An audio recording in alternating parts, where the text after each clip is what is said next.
It's cool when you have a hurricane chaser sitting right beside you. A few. You've been here before, so we look at the forecast there.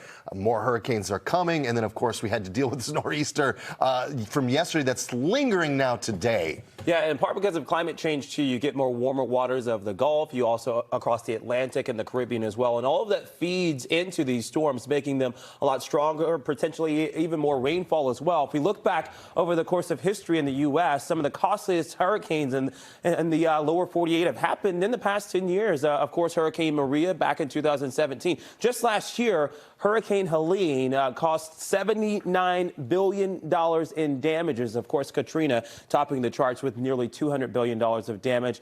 One of those, by the way, Helene last year, unfortunately, more than 200 lives lost in the lower 48.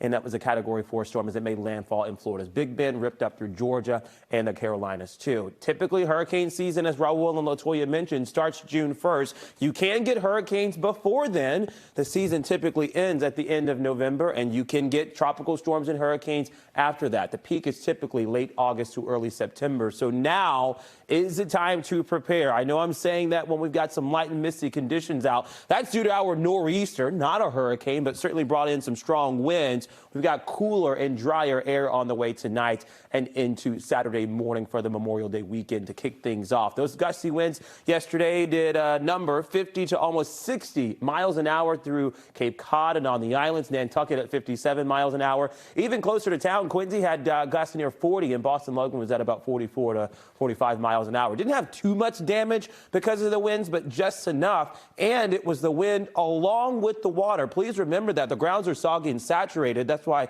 some of the trees that you see, they weren't snapped like toothpicks. Instead, they were rooted up from the bulbs and the root systems in the ground as well.